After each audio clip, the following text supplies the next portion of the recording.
Shalom, selamat pagi pemirsa dimanapun berada. Seperti biasa, sebelum melakukan aktivitas kita hari ini, kita akan mendengarkan renungan pagi dari Ibu Sitanggang. Sebelum mendengarkan renungan pagi kita pada pagi hari ini, kita sama-sama berdoa.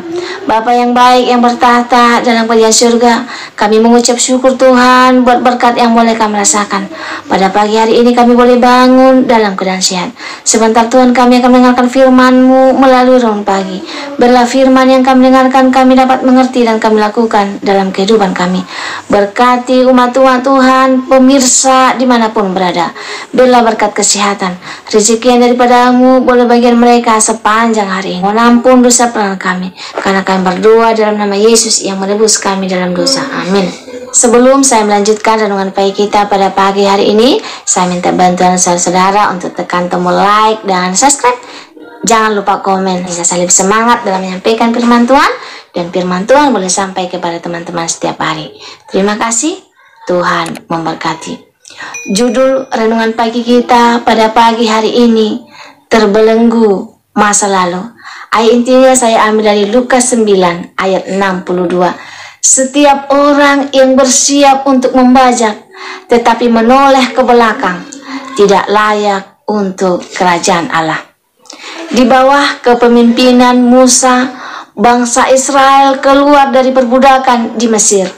Pada suatu ketika Tuhan membawa mereka melewati laut Teberau.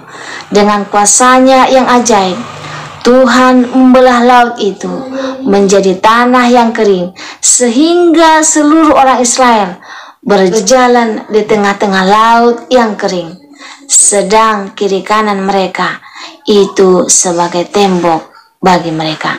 Keluaran 14 ayat 20. Dan setelah mereka berhasil melewati sampai ke seberang, laut itu pun menutup kembali, dan orang Israel melihat orang Mesir terhantar di pantai laut. Keluaran 14 ayat 30b. Dengan demikian, bangsa Israel tidak pernah memiliki jalan untuk kembali ke Mesir. Melalui peristiwa ini, ada makna rohani yang terkandung di dalamnya. Tuhan ingin seluruh umat Israel menutup lembaran hidup mereka di Mesir serta melupakannya. Sayangnya, bayang-bayang dan kenangan Mesir tetap melekat di hati dan pikiran mereka. Memang secara fisik, secara kasat mata, mereka tidak dapat kembali ke Mesir.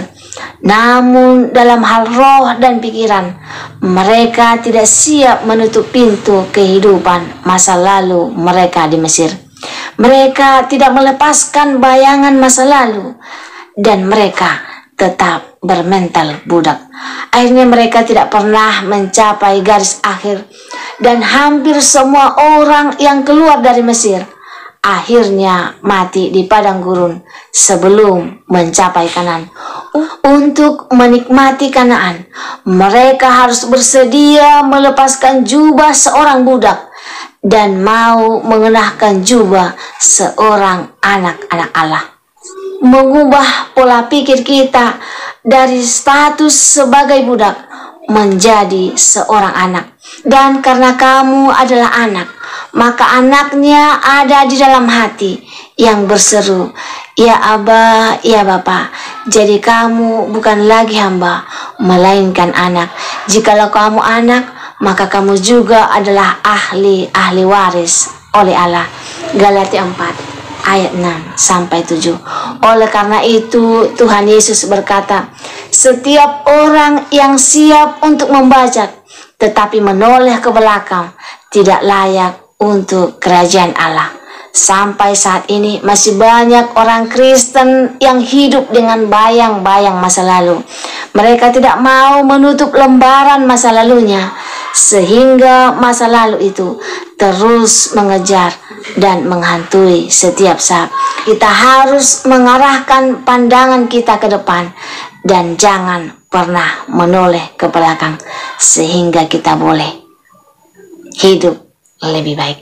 Jika saudara-saudara merasa terberkati dengan firman Tuhan pada pagi hari ini, saudara-saudara boleh share di sosial media kamu, Facebook, WhatsApp, Instagram, dan lain sebagainya. Sehingga banyak umat-umat Tuhan yang mungkin mereka memiliki masa lalu, sehingga mereka harus melepaskannya dan melupakannya dan tetap fokus untuk masa depan yang lebih baik. Sebelum mengakhiri firman Tuhan pada pagi hari ini, kita sama-sama berdoa. Bapa yang baik yang bertahta dalam kerajaan surga, terima kasih Tuhan buat berkat yang boleh kami rasakan pada pagi hari ini, yang mengingatkan kami untuk melupakan bayang-bayang masa lalu kami yang mungkin menghalangi kami untuk mencapai masa depan yang lebih baik. Tuhan, bantu kami melaluinya, hidup lebih baik sehingga kami boleh hidup lebih baik bersama Tuhan. Berkati kami sepanjang hari. Mohon ampun dosa pelanggan kami karena kami berdoa dalam nama Yesus yang menebus kami dalam dosa. Amin. Terima kasih saudaraku telah mendengarkan firman Tuhan pada pagi hari ini. Sampai ketemu besok pagi. Terima kasih. Tuhan memberkati.